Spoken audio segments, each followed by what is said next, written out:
Thank you, Mayor Chow. Thank you, Mayor Chow. You get a 12 out of 10 for enthusiasm, for sure, which is exactly what we need in this topic, because many have been working long and hard. There's quite a few people standing in the back. I'd like to just give you a moment to come up to the front. There's some reserved seats in the front here. You're welcome to take some of those seats that are for speakers coming later today. And there's also some seats on the side of the room over here. So don't be shy. Come on up and grab a seat as we get started. And I should also say on the housekeeping front that we have an expo, as some of you have seen already, in the lobby. And we're going to have a lunch break that's about an hour long, around noon, where you'll have lots of time to speak with people and sponsors at the expo. We also have a reception at 4 o'clock this afternoon. We know that as much as the talking heads are a part of what we're doing here today, all of you talking to one another is a critical part of what's happening today. So we've tried to build in lots of time for that. And in keeping with that, at 10:15, when we complete our chat here, both Mayor Chow and Minister Robertson are going to be hanging around so that you can have a chat, as many of you as possible, can have an opportunity to have a chat with them, to follow up on some of the themes we're talking about today, or just to bend their ear on anything you need to bend their ear on. So it's my great pleasure, Minister Robertson, to have you here today. Thank you for coming. You're welcome. Thank you for inviting You'll me. see this is a very enthusiastic crowd, right? Right? I want you to know, because this isn't always the case, you are among friends. You are among friends here. You are in a room with people who want to see you succeed, who want to see the country succeed. And if there's ever a group of people who are passionate about ensuring that every Canadian has access to a home that they can afford through every stage of their life, this is the room. These are the people. So I'm hoping that today in our conversation, you feel that you can speak freely, and that we can also kind of like dig into some of the things that we need to solve in order to make the aspirations of everyone in this room and the aspirations of your government a reality. So we've titled this session, Unlocking Public Land for Public Good. And maybe that's a really good spot to start, although I didn't do any kind of warm-up. How are you doing today? I'm good. Thank you. It's nice to be in Toronto and with all of you. I mean, I love my colleagues in the House of Commons too, most of them. But it's really nice to be out and about around the country and on the ground and connected to builders. That's the main thing.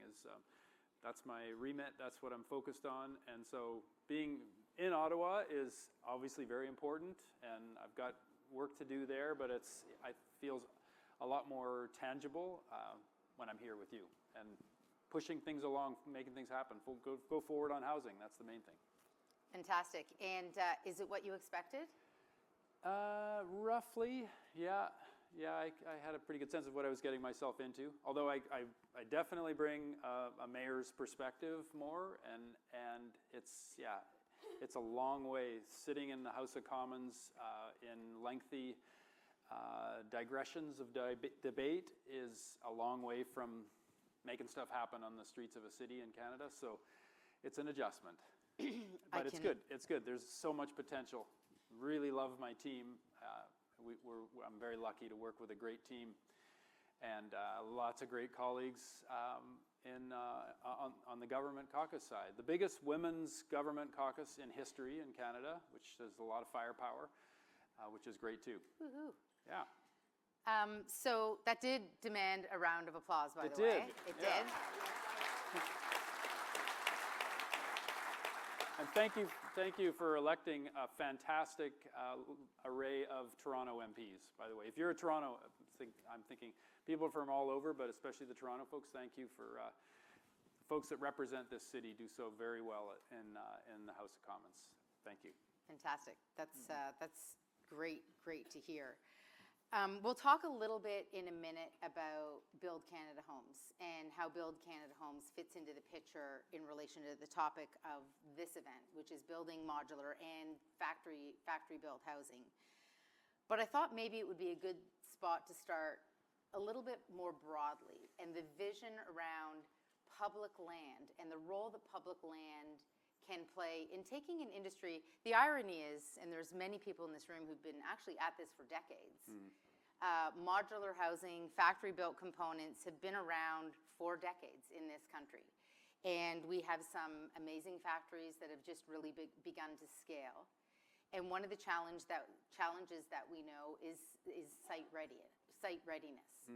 And being ready on the approval side, the CMHC side. Could you talk a little bit about the vision for public lands to drive the whole supply chain and how we can maybe get beyond, the tinkering at the margins to a real tipping point of scale as a result of the public land strategy specifically? Sure. I think both you and Mayor Chow spoke to this, to the scale of the opportunity with public lands. And I think to everyone else around the world, when they see the size of Canada and the number of people who we are, who live in our country, they can't imagine why there's a challenge with land, availability of land. And obviously the federal government, all levels of government, almost all the land in Canada is effectively public land, and a good chunk of that is controlled within federal government. So it's a huge opportunity for us. That was seen at the genesis of Build Canada Homes as a critical piece of the puzzle to bring Canada Lands Company, who basically control the federal land that's available for repurposing or disposal, which is a terrible word for anything to do with land. But there's a history there of Canada Lands and all of the departments of the federal government being very slow, deliberate, methodical in terms of changing the use with public land. And we're at a point where we have a housing crisis that's gone on for decades. Really since, as Mayor Chow said, since the 90s, when the federal government basically got out of the business of affordable housing and pushing the pace with that. And we saw a real mixed bag of provinces and cities, for the most part, getting out of that or downing tools. So we're behind the eight ball on housing, on affordable housing. We know that. We're millions of homes behind right now. We have to. So the pure metrics coming out of the fantastic research that CMHC does is we're a couple million homes behind that we need to build. We need to scale up construction. Effectively, we need to double construction over the next 10 years, and the sooner the better. That ties into the opportunity for off-site construction, modular, factory built. But the land base that's available for that, it's not a straight up opportunity in terms of timeline. And so we've got a challenge with the pace that the federal government has historically made land available for housing, repurposing and housing. We have to speed that up. Canada Lands Co. is now part of Build Canada Homes, effectively. We'll be moving that through the legislative process. But we're working together as one big team. Paul Haluka leading the Housing Infrastructure and Communities Department, Canada Lands Co., the CMHC team, and Canada Infrastructure Bank, which we can come back to that later on the infrastructure side. But that piece does tie directly to site ready. So we have lots of land. We need to access all of the land that's in cities that has housing enabling infrastructure first and foremost. Anything that is the low-hanging fruit that has the water, the wastewater, the stormwater systems, the power, ideally the transit. The more land that we have available that has that infrastructure at the ready, we have to move on that land as urgently as possible. We have lots of other land, but then it's that additional investment CIB is making a lot of those investments. We announced Downsview last week. We announced, Mayor Chow and I and our teams, and that unlocking 60,000 homes on the Downsview lands by investing in the infrastructure, in the sewer infrastructure. It wasn't a glamorous, well, it was a glamorous announcement. It's important. But that's a 10-foot diameter sewer pipe, if you need a visual on it. But we need that for the 60,000 homes that can be built in the middle of the GTA, that land that's been sitting there a long time. Hippodrome in Montreal, 20,000 homes that we announced the infrastructure investment in a month ago. So in Vancouver, we have Central Waterfront. Again, there's infrastructure right there on the waterfront of Vancouver, and it's been sitting there. And it's these places have had other uses, very underutilized, but getting to highest and best use and affordable housing, because we're leveraging public land. But moving fast is what I'm most focused on right now. So identifying that land that needs the least infrastructure investment, we can get going on it as quickly as possible, and then moving on the big chunks that we get the infrastructure going, get the transit, get those components ready, and be ready to build in the coming years. So we set the table for all who come next who can build fast. So let me pick up on a few themes from that. And I will say that at 1 o'clock today, we have a panel with the Deputy Minister, Paul Halucha. We also have former Mayor of Victoria, Lisa Helps, who is now leading BC Builds. So she's leading the portfolio of building in BC. And then we also have Mayor Chow. We have Hugh Clark on that panel, who is leading the development team, the public builder model, which is evolving at the City of Toronto. And then Vic Gupta from Create.to, who has, you're right, it's a terrible name, disposed or lands, but he's leading the land portfolio. And then Sean Baird from TCHC, and TCHC is one of the largest landholders in the city, and they have a tremendous number of sites that are available for infill, to your point. These are sites in urban locations. They're an existing tower in the park typology. You can easily infill with, a modular 6-story or 8-story building. So that panel's at 1 o'clock today. So we'll pick up on some of the themes that you've talked about, because that group is really very much about executing on public lands. Only because you raised the low-hanging fruit piece, I want to just pick up on something that wasn't really in our questions, but is in fact very close to your heart. And that is, we're often talking about building really fast. And I think we're starting to talk more about quality and design and complete communities. It's not just about plopping down housing anywhere and creating all kinds of other problems. You are aware that there was a task force that was led by the Clean Energy Fund last year that came out with a report. Full disclosure, I sat on the task force with some other folks in the room here. I think I saw Richard Joy in the room. Richard was also on the task force. And one of the key recommendations in that report was that where we build matters. It's not just about building really fast, that where we build matters. And it seems to me that the thread you're drawing on here is, hey, we've got places with existing infrastructure, all those parking lots that Joni Mitchell sang about, that we want to turn into housing. We don't hear that messaging very often. And it's something that does make me nervous about someone who cares about neighborhoods and communities and sustainability. I also care about affordable housing and building fast. But we don't talk that often right now about the fact that where we build really matters to creating a sustainable future, but it's also linked into the building fast piece. I'm wondering if you can just speak for a little bit about the sustainability part of this and how the sustainability piece and building modular or factory-built components and cross-laminated timber, how they fit into a sustainability agenda, which the government has gone a little bit quiet on, but I don't think anyone cares about any less. Absolutely. And I wouldn't say, don't mistake the quietness for any change. In fact, well, I'm being Housing and Infrastructure Minister right now, and communities is part of our department.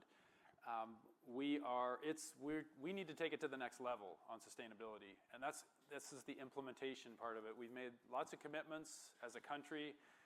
We haven't met those commitments historically for decades now. We see the impact, that we see our country on fire every summer now and smoke in all of our cities. We have to act, and that climate action happens first and foremost. The biggest impact is buildings and transportation. Those are the two components, which is effectively our communities, how we build our communities, how we build our homes. So I think there's a huge opportunity with going to off-site and factory built to really scale up and deepen the sustainability elements. I saw this in my work in the industry after I was mayor. I thought I gotta, the frustrations around not finding the best solutions for combining affordability and sustainability. We have to combine those, and we have to build faster. So that nexus of speed, sustainability, and affordability are essential right now. We have to achieve those at the same time. On the sustainability, yeah, you can. Thank you for clapping. It's like, yeah, I didn't deliver it as an applause line. Apologies. I'm not always a politician. You need the big pause. Yeah. So, but I think we got.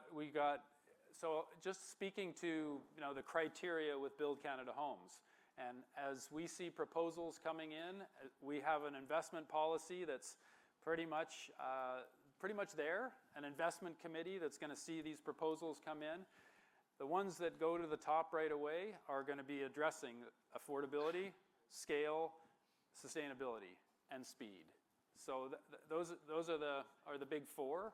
The sustainability piece, we have, and as part of sustainability, Canadian materials. And the good news is that Canadian materials, Canadian wood is the best way to decarbonize, to bring down embodied carbon in the materials. Canadian steel is lower carbon than pretty much anybody else's steel because of investments over the past decade in decarbonizing our steel mills with electric arc furnaces. We need to use Canadian materials as much as humanly possible. We have not focused on this as a country. For some reason, Buy Canada has not been a priority for us.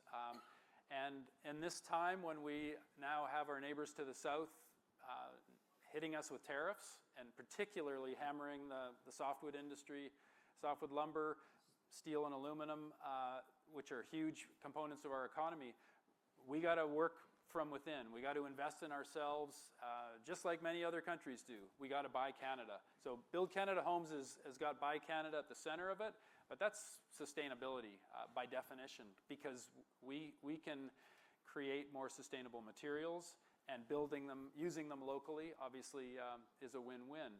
So that's going to be a critical component of this. And I think to your point on infill, and it's the same thing. It's like, keep this all as local as we possibly can. Local Canadian. In the case of our materials, we want to be focused on delivering that. Honestly, I think we could do a whole day on the question of the pipeline of materials and how you do that and how you develop. It takes a long time to develop a pipeline of materials, but I know from our experience in our company that the minute, the tariff announcements were made, we were on the cusp of signing a tender document for $10 million worth of windows that were coming from the US, and we had to pause with our construction team and say, hold on a minute, do we have a risk here? Are there other manufacturers of windows? But I will tell you, we struggled to find anyone in the Canadian context. We found lots of folks in Western Europe who could provide those windows on the timeline that we needed, but not in the Canadian context. So sometimes not having had a robust industry in some areas makes it really difficult. Let's buy Canadian, but are there competitive companies, are there Canadian companies that can scale? Exactly. And that lag time is tricky. Like right now, with mass timber, we need more products windows, mass timber components with Canadian wood. Yes. Like, yeah, we need to scale up all the supply chain industries and companies at the same time. So there's a whole, that's like this whole other Yeah. area of due diligence. That's that, next week? That I think is required. Yeah, that's a whole other conference, but it's an absolutely critical one. I want to shift a little bit to talk about how we finance modular housing specifically. And we've talked a bit about land and the role that public land is going to play. So let's say that the federal government becomes a superstar through Build Canada Homes and just makes all of this land available on a dime. And any developer who wanted to show up and build modular on that land tomorrow could. They would hit their second problem, which is how they finance that development. And both in terms of some of the processes at CMHC that can sometimes be challenging, and some of which just need to align with a very different way of building, which modular is, because so much is, by definition, produced in the factory and produced off-site, and the timing of your construction loan is tied to production on-site. Right. So I'm wondering if you can speak a little bit about some of how you're thinking through that, some of the investment strategies as well. Mayor Chow talked about really a remarkable pipeline in the Toronto context right now. But I think if you scratched away on the surface a little bit, you would see that a lot of that pipeline is somehow connects back to either the Affordable Housing Fund, the Housing Innovation Fund, or the Housing Accelerator Fund, which are all federal programs that are enabling that housing to be built in this market. So if you could touch on those two ideas, the way the financing instruments are structured, and then also the role that you envision really over the next 5 years for the federal government to actually scale and get this industry to a tipping point. Just throw that one on at the end. Yeah, just a few. Scale the industry. Well, on the finance side, I'll start with that. I think we've had a big bump up in terms of the affordable housing that is being built right now with the Affordable Housing Fund, with the apartment construction loan program that integrates some affordable housing as well, more on the market side of things. But Affordable Housing Fund, Housing Accelerator, Rapid Housing Initiative, we're seeing results of that right now as those programs scale. Some of them took time as part of the National Housing Strategy to ramp up. Could I pause you for a second? Yes.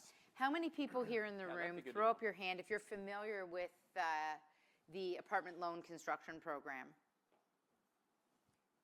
So I would say maybe about a third of the room. Do you mind just explaining a bit more how that program works? Because it's a really critical You explain part. it. I'll You explain use it. so. I'll explain it because we're using it. Yeah.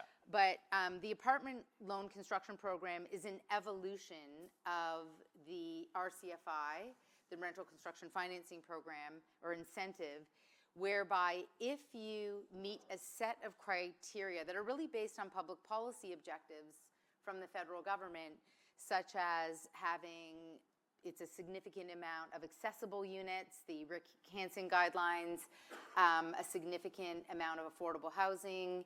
You actually get points based on your how you meet the public objective criteria, and based on the number of points that you get, it has an impact on your interest rate and your loan, which is a really big deal because, of course, getting that construction financing is one of the really big problems that developers have. The minute interest rates, and I've been shocked as my finance team, some of whom are here today, Jacob and Andrew know, just a little calibration in interest rates, and I'll walk in on a Monday and we need we need a $150 million loan, and on Wednesday we need 190, and I'm like, wait, we need 30 million more in equity from Monday to Wednesday, and it's because there was a little bump in the interest rates on large projects. So when you're talking about scaling, this program is having a profound effect, and I think it's oversubscribed right now, but it's having a profound effect. Every rental project being built in the city of Toronto, I know.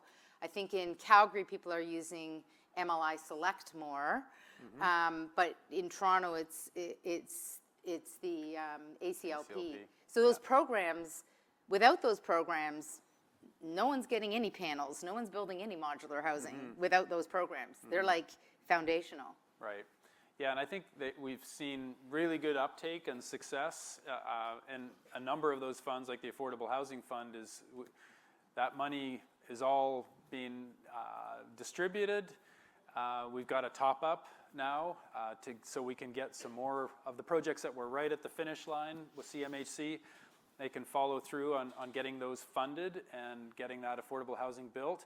But Build Canada Homes is now coming on the next phase of financing projects, but adding more flexibility, adding more of an investment type approach. So rather than this being a program like ACLP or the Affordable Housing Fund that CMHC has overseen, this is more about bring in your proposals, they move through the investment committee, they get recommended, they get financed.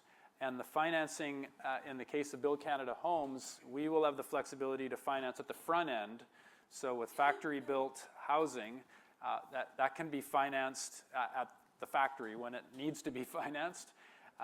The challenges that CMHC has had, by definition or by nature, financing has come later in the process, which is still essential, but it makes it hard when you're in that process of development. A lot of projects can't wait, basically, so they don't have the financing to go through, and certainly not with modular or off-site components. Those can't be financed at the front end. So that's held back the modular industry from being able to contribute, and developers from accessing all the great building products that are made off-site. So I think we'll have more flexibility, we'll have more speed through this process. Build Canada Homes will be able to take more risk than CMHC. CMHC is quite constrained by definition with risk. So, and we need CMHC to continue doing their fantastic work with the apartment construction loan program, with MLI Select. That's more on the market side. The focus for Build Canada Homes is on the non-market side and as affordable as possible. We have not built enough affordable housing in Canada. We're at maybe 4% on a good day. European countries are at 12, 15, some closer to 20% is non-market housing. So that's the decades of not delivering it. It's too big of a gap. So Build Canada Homes will really focus on that, on the non-market side, but it'll help leverage into the market and the projects that combine market and non-market. So we can get the best of both worlds. And that's to the overall goal of doubling construction. We just, as you said, 40% of that needs to be non-market now to make up the ground that we've lost over the decades. So one of the models I've always loved, I've talked about it a lot, is in many Western European countries, in a city like Amsterdam, they have a model that is a third, a third, a third. So a third of the housing is market housing. A third of the housing is affordable, which means it's just below market. It's at like 80% of AMR. And then a third of the housing is deeply affordable, what we would call social housing or rent geared to income. So we, in our company, kind of hold that always as an aspiration to get to that 30% of the RGI, or the deeply affordable, mixed within a development. But you can't do that without these programs that we've been talking about that are so foundational. So if I'm hearing you right, there maybe should have been a little gasp in the room at this moment. So I'm just going to reiterate it, and you can all gasp for the second time, which is, I think what I heard you say is that, and I think the number was something like $13 billion. Is that, I heard the $13 billion. Yeah, there was a 13. Yeah, when you hear numbers like that, that's the first. That's the first tranche. So you tend to remember that. So one of the critical roles that Build Canada Homes is going to play in relation to accelerating the modular and factory-built industry is assisting with that upfront structure in the financing to bridge that delta and the gap. That is something that we acknowledge is tricky by definition, as you've said, tricky Right. for CMHC, but Build Canada Homes can implement an approach very quickly that is a way of actually getting the money out the door for those modular projects, That's right. recognizing that so much is built off-site. Yeah, and Now you applaud. Yeah, Now you okay. applaud. yeah, and I would say on this, thank you to many of you who were part of the market sounding that we did. We did a market sounding survey in August. Lots of you contributed. I know that we had over 600 contributions in a couple weeks, which was fantastic. And the nature of Build Canada Homes is we're going to keep flexible. We're going to keep iterating. We have $13 billion of initial capitalization if we get the budget through in the next few weeks. So Call your MP. Call your, in particular, call your Conservative or Bloc or NDP MP, because the Liberal team will be supporting the budget that comes on November 4th, but we need more support. We're a minority government, which is a little, is a reality check. 13 billion initial capitalization. The ideas that came from all of you on the market sounding were fantastic, and we're integrating and iterating to make sure we design this right from the get-go. That piece around what we heard, not only through market sounding, but also dozens and dozens of roundtables. You said don't go out and do roundtables, but we couldn't resist. We did lots of roundtables, but we did them very quickly. Just kind of a sprint consultation to just make sure we were getting the best ideas we could. And what we heard a lot from the industry side, the offsite and modular industry, was we need demand. We need order book. That, first and foremost, we need steady, reliable orders, so we can bring on a second shift, so we can firm up our supply chain and the work that we do. And so that's, we're looking at that.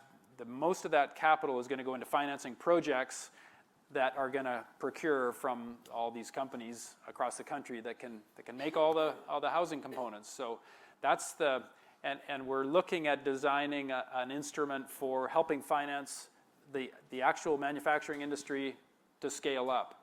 Maybe a bit on the research side to commercialize the best research.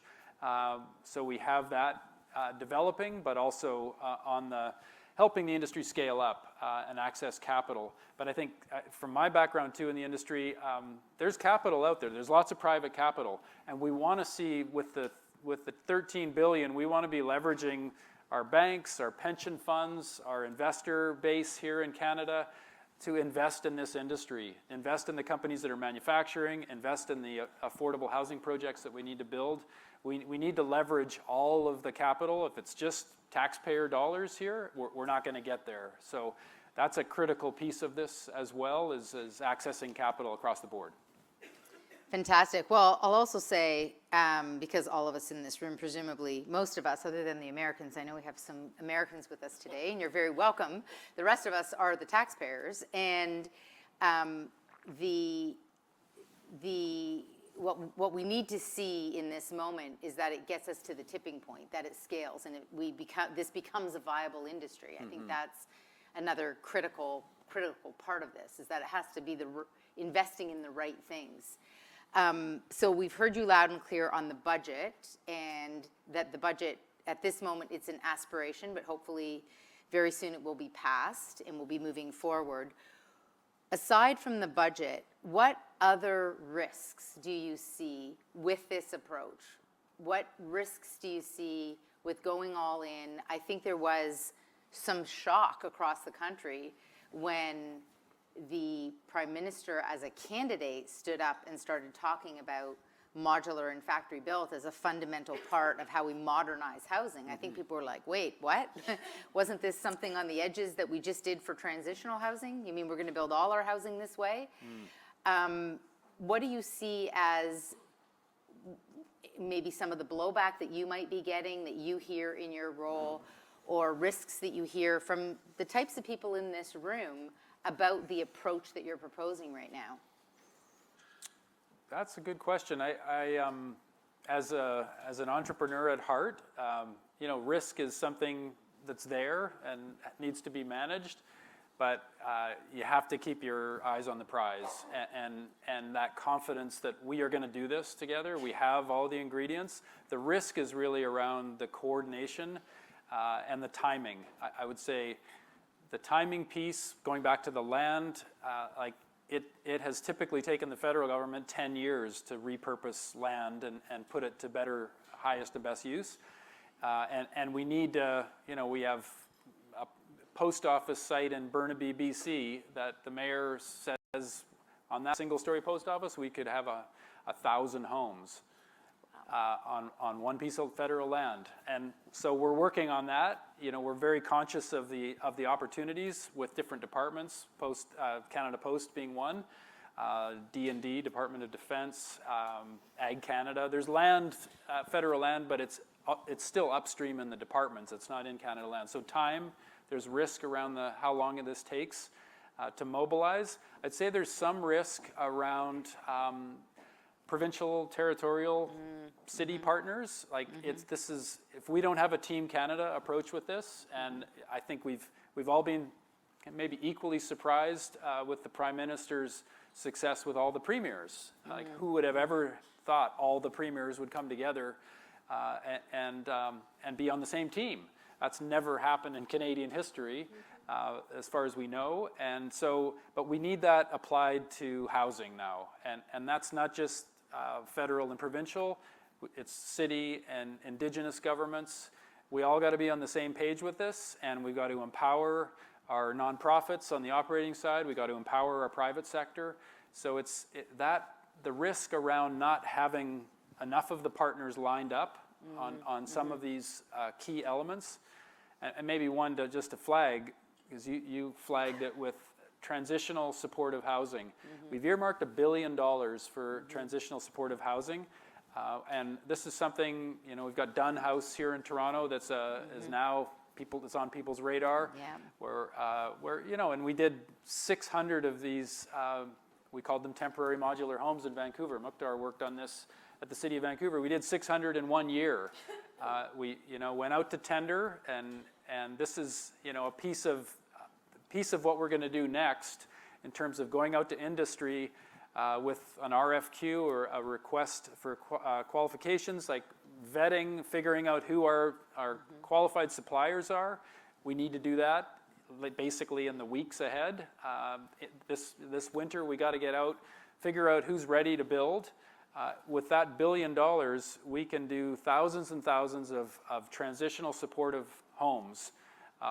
We got to find the land. There's risk with, where is the land that we can help people who are homeless or in shelters at risk of homelessness, get them into supportive housing. That's modular, that we can build before next winter, like 12 months. We need to deploy $1 billion in 12 months to get these modular homes built, placed. And the biggest risk on that one, I would say, is getting the provinces to support the health and wraparound services. We had that support in BC. It took until my last year in office before they went, yes, we'll fund that, we'll invest. And we did 600 in 1 year. We need to do thousands in 1 year right now across Canada, but we need the provinces to step up and do the wraparound services. And we need the sites to do that are available. So that's, in one end of our continuum. And elements of those risks are pervasive throughout, but I would say overall we've got what it takes. We've just got to pull together. Well, I know there's people in this room that can build those homes for you, and I know that I know that the mayor knows sites, and I know that the mayor of Calgary knows sites, and the mayor of Vancouver knows sites. It feels to me like the biggest risk is probably around the wraparound services and getting the provinces to play ball. That feels to me like a really big part of the risk, but that shouldn't stop us. To your point of getting the funding in the last year, we still have to proceed. We can't give up on the aspiration. I'm glad that you talked about supportive housing, because the extent to which we need supportive housing is acute. We have this phenomenal example now in Parkdale that is really an example of a pilot that should be replicated, where the wraparound services are transitioning people out of homelessness into stability in a profound way. And I will just say, on a personal note, for us as a company, we just recently built, we have a development that we just completed, and we partnered with Habitat for Humanity. And last week, my colleague Alex Mather and I were at an event welcoming the families. And it was so deeply moving to talk to these families who talked about how their entire lives had changed as a result of having access to stable housing. That they had job stability, that their health was better, that their social community and network was stronger. It was incredibly moving. I wish every person in this room could have been there. But I think we are starting to see those examples of people's lives transformed through access to stable housing. So I'm glad that there's such an emphasis on it. I have to say, where can the people in this room find the RFQ? Where will they find people in this room who want to respond to the RFQ? Yeah. Where will it be posted? Build Canada Homes website? Yeah, Build Canada Homes website. Okay. You can grill Paul on this later on his panel, I'm sure. But yeah, RFQ is going to be critical. I think we're going to need to do more of this, like hosting an industry day in the near term. I think we've got a lot of work to coordinate here together, and we need to know who's ready to rumble. We need to know who's building what components, and I think more broadly the industry. I'm hearing the buzz around lots of developers reaching out to companies who do manufacturing, which is fantastic. And so look for that in this fall into winter, this next month or so. We've got to really step up on this front. And the good news is Anna Bailau is our CEO now at Build Canada Homes. Probably lots of you know Anna. We're thrilled to have her leading, and a great team building around her, and always looking for more fantastic people to join the team. That's going to be part of the solution too, is putting together a really strong team to work with everybody. So it sounds like, again, for the people in this room, really the next 4 weeks to 6 months, there's going to be a flurry of activity around RFQs and sites being released. And people should be paying attention to that in order to get on a pre-qual list, which will then lead to a very quick and short process, I'm assuming. That's the aspiration. That's the aspiration. Because I do think, for a lot of people who've been in this industry for a lot of years, the RFQs and the RFPs, they're absolutely soul-sucking, and the processes, they are, and I say it all the time. We don't respond to those things. We don't do that. It takes up too much time. It's too much heartbreak when you found out that there was some little nuance that you could have easily changed, but it disqualified you or whatever. So I think there's a lot of people who've signed off and who've said, you know what, you made this too hard. Like, we're actually doing a good thing for the country and providing supportive housing, but you're making us respond to a 100-page RFP, and anyone who's building supportive housing just doesn't have the margins to have a team to do that kind of thing. So anyway, that's my little bandwagon thing about making it really easy. Yeah. Like, you want people to do it, make it easy for people to come to the table. And I think, and we'll hear a bit from Paul Halucha today, maybe it'll be interesting to hear about his experience, because I was so thrilled when Paul became the deputy minister, because he comes from economic development and he led the pandemic response at the federal level and knows all about saying, oh yeah, those procurement rules, that's not going to work. We need all of this, these masks tomorrow. So we're going to have to procure in a different way from how we procured in the past. That comes with risks. We don't want to understate that, but I think the pendulum has to swing a bit more towards seeing builders and industry as being collaborators who deliver on a public good, because Right. that's sort of what they are. We have just a couple of minutes to wrap up. I want to ask you about, maybe go full circle a little bit and ask you about success and what success looks like and what your hopes and dreams are in this role, your hopes and dreams for Build Canada Homes, your hopes and dreams for modular and factory-built housing. Let's just say that all of your new friends in the room here show up to play ball, are ready to rumble, as you say. My kids would kill me if I said something like that, ready to rumble, but you're getting away with it today. Everybody's ready to rumble. What has happened 5 years from now? What does the universe look like in this country from a housing perspective if all your dreams come true? Wow. In 5 years? Well, or 2 or 1. Yeah. You can choose the timeline. Yeah, I mean, it's really about action and seeing the action on the ground. We know it takes years to get through the cycle, but 5 years, we could see a lot of results. Like if we do great work in the next 6 months, 5 years is going to be a transformation in terms of scale, and tens of thousands of affordable homes built across Canada, and not just the homes, but community around them. I think that piece, well designed, well built for generations to come, integrated and designed as communities, a really critical element of this. I think we can see a real transformation in terms of bringing down the number of people who are homeless, make significant improvement on that in 5 years, and people who've been on waiting lists forever and really challenged with getting housing.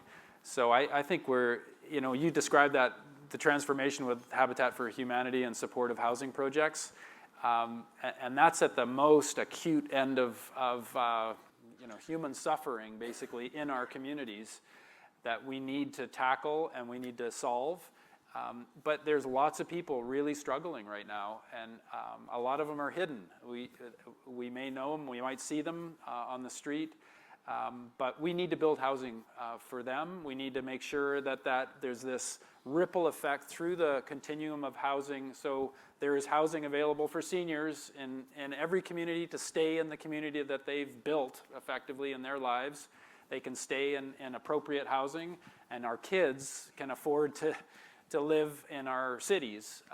And these are big impacts that we need to make, but in 5 years, with tens of billions of dollars invested and the brightest minds in terms of making and building homes, I think we can get a long way down that path to delivering. It's really about delivering as fast as we possibly can for the generations to come, but helping people really in our communities right now who desperately need that help.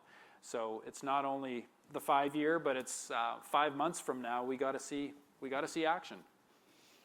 Fantastic. Maybe we should all just go and do this. Thank you very much, Minister Robertson. Thank you.